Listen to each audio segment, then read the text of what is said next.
when you're a private in the Army, you get tasked out to do like remedial, small, minute details, like just small jobs. My first detail, they called it classified, and I was like, oh shit, I'm getting tasked out. Oh shit. My first classified, I get to do like crazy Army shit. And anyway, and I'm gonna call him Mendoza. Me and Mendoza, we go into this other room, and we're greeted by the NCOIC, who was the sergeant in charge, and he tells us that we have to meet in the parking lot of the battery that we were in, and we were gonna go out in the middle of this field, and we drive probably about an hour out into the field. I was stationed at Fort Hood, which is a big base, so we drive out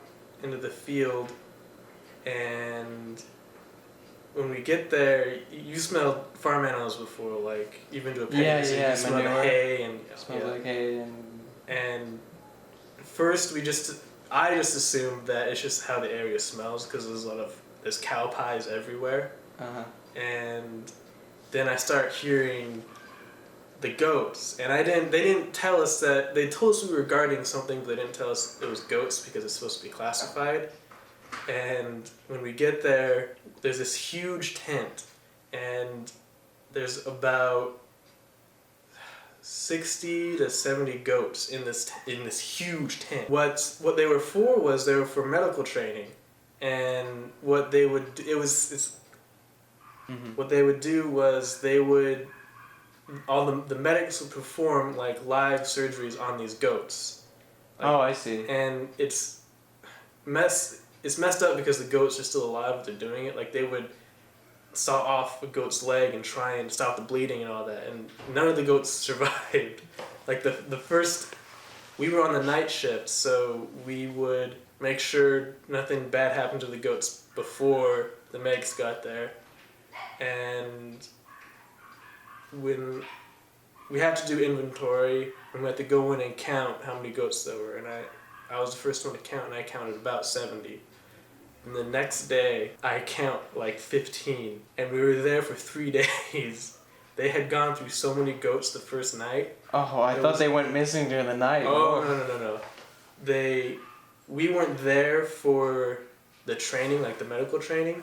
Okay. But the guys who were there during the day, they said it was one of the strangest and horrible, like, situations they've been in, because they can hear like the goats like making all that noise, and the medics that were being trained, they don't like talking about it because it's messed up. Like no. You're killing these animals and you're trying to save them, but you're not gonna save them, and it was just messed up to hear about. But it was just so surreal knowing what these goats were gonna go through during the day, and I don't know. It was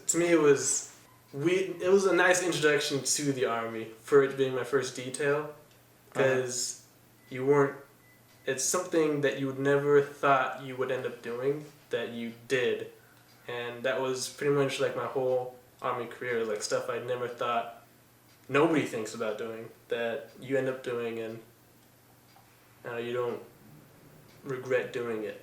So this was back in basic training, and I just need to explain a certain rule part that kind of goes with this. Is inside our dorm, the front door is always locked. Like no one's allowed room. So you have an entry control person, an EC, and that person verifies if you are allowed to enter the premise. And the thing you need is a government ID or something like that. Even our instructor has to show his government ID to the EC, and we are the ones who do the EC role because it's teaching you to take an important role about entry controlling.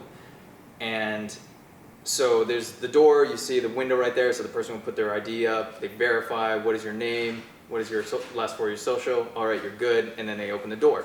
Now, our instructor comes to the door, and this is the way they test you to see if you're doing it right. He walks up to the door and just starts banging on it. Open the fucking door right now, open the door right now. And the EC just goes over and opens it. The worst thing you could do ever is doing that. The TI comes in and just starts wailing. I was like, what the fuck is wrong with you? Why'd you open the door? And he's like, sir, the door is broken. It's like, what? The door is broken, sir. He's like, what are you talking about? It's like, go out, sir. I'll show it to you. And so the instructor goes out. He closes the door and says, sir, may I see your identification, please? He locked the TI back outside. And the TI is just like, oh my God. He puts his ID. He's like, when I get the fuck back in there, I'm going to destroy you. And goes through the whole process, opens the door, the TI walks in, gets in the guy's face, like, I would punish you right now. That was fucking brilliant. And he walks away. That's the thing, like, if you can make them laugh, sometimes they'll let you get past some things. Here's a story for you. Okay, that one's a boring story. Here's an interesting one. So I'm working a police unit. This is just here on home base. This isn't in Iraq or anything like that. And it's probably about 2 o'clock in the morning. I'm working a police unit, and we just get a call that, hey, we got to go to the front gate because we got a possible DOI. We get there, and the car is parked in the driveway. I get up there, and I realize that it's like off kilter a little bit. And you get to the front left wheel, and it's completely gone. There's no rubber on the tire whatsoever.